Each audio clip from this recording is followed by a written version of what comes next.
भोक्तारं यज्ञ तपसा सर्वलोक महेश्वरम सुहृदम सर्वभूतानां ज्ञात्वा माम शांति मृच्छति। मुझको सब यज्ञ और तपों को भोगने वाला, संपूर्ण लोकों के ईश्वरों का ईश्वर तथा संपूर्ण भूत प्राणियों का सुहृद अर्थात स्वार्थ दयालु प्रेमी तत्व से जानकर शांति को प्राप्त होता है। और ऐसा मुनि क्या होता है? भोक्तारम यज्ञ तपसा सर्वलोक महेश्वरम सुहृदम सर्वभूतानां ज्ञात्वा माम शांति मृच्छति। भगवान यहाँ पर स्वयं भगवान के रूप में बात कर रहे हैं, यहाँ पर कोई कृष्ण बनकर नहीं बात कर रहे हैं। यहाँ पर कि कोई कृष्ण नाम के कोई व्यक्ति की बात हो रही है, यहाँ पर स्वयं ईश्वर की बात हो रही है, ईश्वर स्वरूप में स्थित होकर। क्योंकि भगवान ने जो भगवत गीता सुनाई थी वो अपने भगवत स्वरूप में स्थित होकर सुनाई थी, इसलिए वो अपने को कृष्ण रूप में नहीं, जो उनका वास्तविक आत्मा स्वरूप है। जैसे हम लोगों का देह जो होता है, देह हमारा बाह्य स्वरूप होता है, परंतु हमारा वास्तविक स्वरूप आत्मा है। तो आत्मा में स्थित होकर वो बोल रहे थे, इसलिए वो ऐसा कहते हैं कि सभी यज्ञ और तप का जो भोक्ता है वो मैं ही हूँ, सर्वलोक का महेश्वर भी मैं ही हूँ, और सुहृदम सर्वभूताना और सभी प्राणियों का मैं हितैषी हूँ। ज्ञात्वा माम, ऐसा जो जानकर वो जो मुनिगण है शांति को प्राप्त होते हैं कि ये सब अंत में ईश्वर को ही, सभी जो कुछ कर्म भोग आदि जो हो रहे हैं सब ईश्वर ही उसका एकमात्र मूल आधार है, स्रोत है, शक्ति है, ऐसा वो जानते हैं। तो इस प्रकार से ये पंचम अध्याय पूर्ण होता है। ओम तत्सदिति श्रीमद्भगवद्गीतासु उपनिषत्सु ब्रह्म विद्यायां योगशास्त्रे श्री कृष्ण संवादे कर्म संन्यास योग नाम पंचमोध्याय। तो ये आपको पूरा 5वें अध्याय में भगवान ने ध्यान करने से लेकर किस प्रकार से ब्रह्म की उपासना करे, किस प्रकार से ब्रह्म को जाने और किस प्रकार से कर्म को करे। तो कर्म, ज्ञान, ध्यान आदि का जो वास्तविक रहस्य है वो आपको भगवत गीता के माध्यम से बताया गया है। लोग भगवत गीता पढ़ते तो हैं, लेकिन जब तक उसको कोई ठीक से समझाने वाला न हो तब तक भगवत गीता समझ में नहीं आएगी।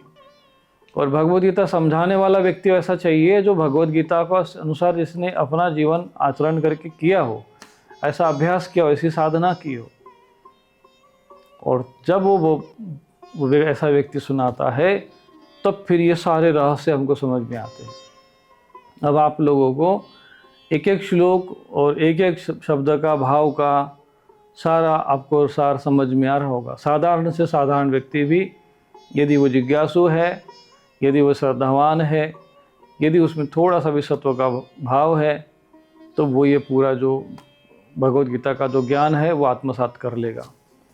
और जिसने भगवत गीता के ज्ञान को आत्मसात कर लिया तो फिर उसको बाहर में ज्ञान और विज्ञान की आवश्यकता ही नहीं है, फिर किसी धर्म ग्रंथ की भी आवश्यकता नहीं पड़ेगी। क्यों? क्योंकि यह गीता सुगीता कर्तव्य किमन्य शास्त्र विस्तार है, फिर अलग से शास्त्र का विस्तार करने, क्योंकि वेद उपनिषद आदि का जो ज्ञान है उसका सार ही भगवत गीता है और स्वयं भगवान के वचन है।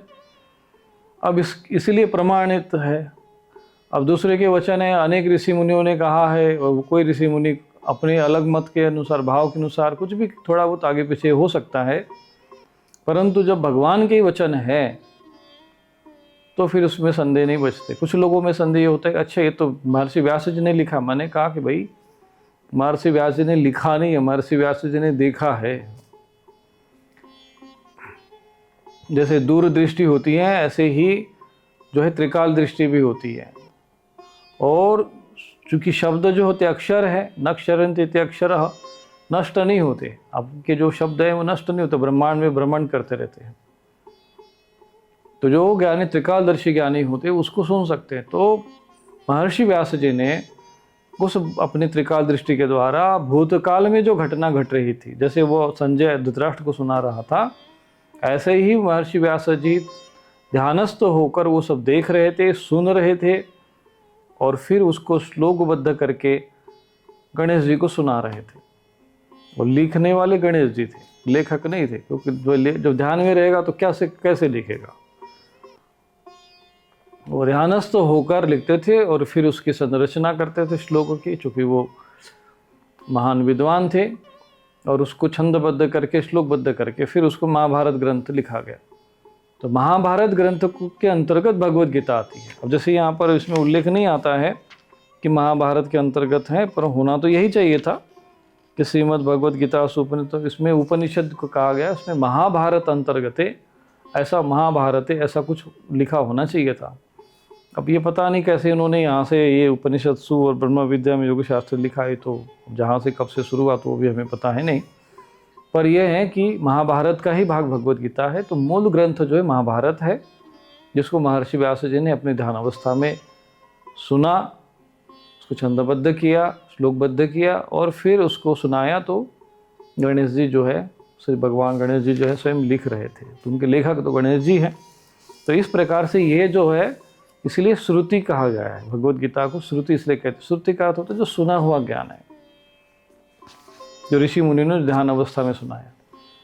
तो इस प्रकार से ये स्वयं भगवान जो अर्जुन को उपदेश दे रहे थे, उसी को महर्षि व्यास जी सुन रहे थे। और जैसा उन्होंने सुना कि भगवान ने अर्जुन से क्या कहा, अर्जुन ने भगवान से कौन से प्रश्न पूछे, तो जैसा जैसा वो संवाद हो रहा था, एक एक शब्द जो है वो श्लोकबद्ध करते गए और श्लोकबद्ध करके, छंदबद्ध करके उसको यहाँ पर गणेश जी को सुनाते गए, गणेश जी उसको ग्रंथस्थ करते गए। तो वही भगवद गीता है।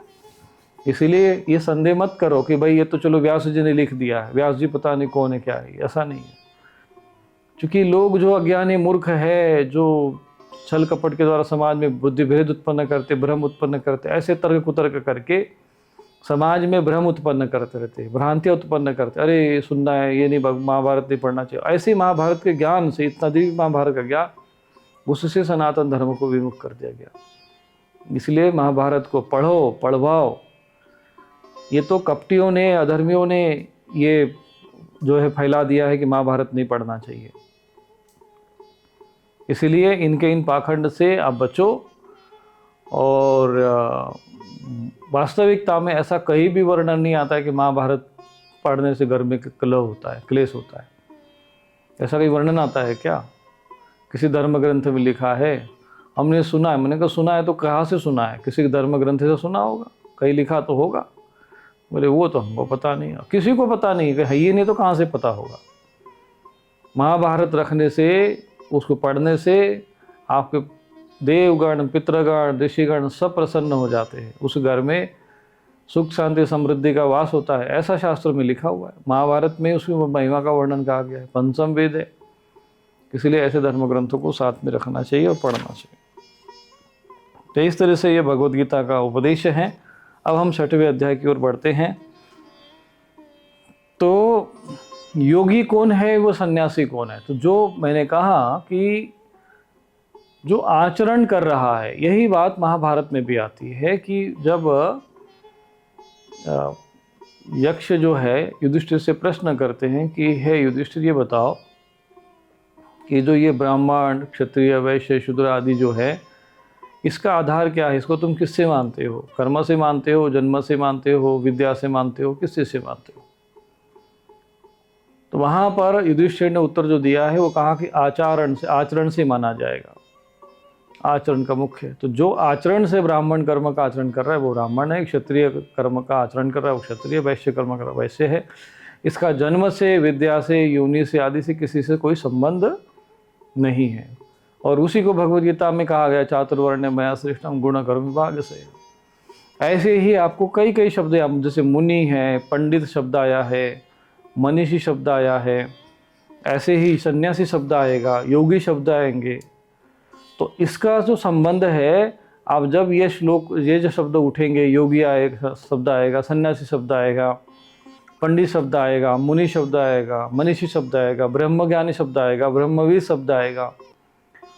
तो जब ये शब्दों का जब उल्लेख होगा तो फिर आप सीधा आंख मूंद करके वही दाढ़ी बाल वाले जो है सन्यासी और साधु और ऋषि मुनि का वो कल्पना मत करना। वो मनन चिंतन करते थे इसलिए थे, परंतु इसका अर्थ ये नहीं होता है कि केवल वही थे। राजा भी रूप में हो सकते, गृहस्थ भी हो सकते हैं। आज के अनुसार यदि हम बात करें तो कोई शर्ट पैंट भी पहनना हो तब उसमें भी योगी हो सकता है, सन्यासी हो सकता है। समस्त कर्म करते हुए भी सन्यासी हो सकता है। समस्त कर्म सांसारिक व्यक्ति होकर भी सन्यासी हो सकता है। और सन्यासी वस्त्र धारण किया व्यक्ति भी जो है गृहस्थ से भी गया बीता हो सकता है। तो उसका जो मूल कर्म है उसी के आधार पर यहाँ पर उस शब्द का उसको परिभाषित किया गया है। जैसे मुनि का अर्थ है तो जो मनन करता। अब तुम लोग ऋषि मुनि समझोगे, तुम सोचोगे भाई वो महर्षि द्वैपायन मुनि तो फिर कपिल मुनि, ऐसे तुम लोगे। अरे भाई तुम भी मुनि हो, यदि मनन कर रहे हो, श्रवण कर रहे हो, अध्ययन कर रहे हो तो तुम भी मनन कर रहे हो तो मुनि है। तो यहाँ पर ये शब्दों को समझना, समाज में जो ये शब्द है ये सब भ्रामक शब्द उत्पन्न कर दिए गए हैं। वास्तव में पहले उस शब्द के अनुरूप आचरण हुआ करता था और आचरण के आधार पर ही वो शब्द का प्रयोग किया जाता था। अब जैसे कुछ चतुर्वेदी, भाई 4 वेद का जानेगा तो चतुर्वेदी। अब 4 वेद क्या, वो वेद ही नहीं पता उनको, फिर भी चतुर्वेदी है। किसी के नाम के आगे वैद्य लिख दिया तो क्या वैद्य हो जाएगा वो? ऐसे ही सब संसार में भ्रामिक चीजें फैल गई है और ये पता नहीं कब से ये सब समाज में अधर्म फैल गया और उसी अधर्म को हम सिर पे लेकर डो रहे हैं अभी भी, और उसको सुधार करने की कोई व्यवस्था नहीं, कोई सिस्टम, कोई बताने वाला भी नहीं है। तो संयोग से ये समझ लीजिए कि हम इस माध्यम से समझाने का प्रयत्न कर रहे हैं, तो यथार्थ रूप में उसको समझे। क्या आपकी समस्याओं का समाधान नहीं मिल रहा? स्वामी रूपेश्वरानंद आश्रम में पितृदोष निवारण, काल सर्प दोष शांति, नारायण बलि पूजन, महायज्ञ, जन्म कुंडली विश्लेषण, अभिमंत्रित रक्षा कवच तथा सिद्ध यंत्र जैसे श्री यंत्र, कुबेर यंत्र उपलब्ध हैं। साथ ही नकारात्मकता, शामक स्प्रे, मंत्र सिद्ध यज्ञ भस्म और दैवीय रक्षा कवच भी प्राप्त करें। अभी कॉल करें और सेवा हेतु दान करें।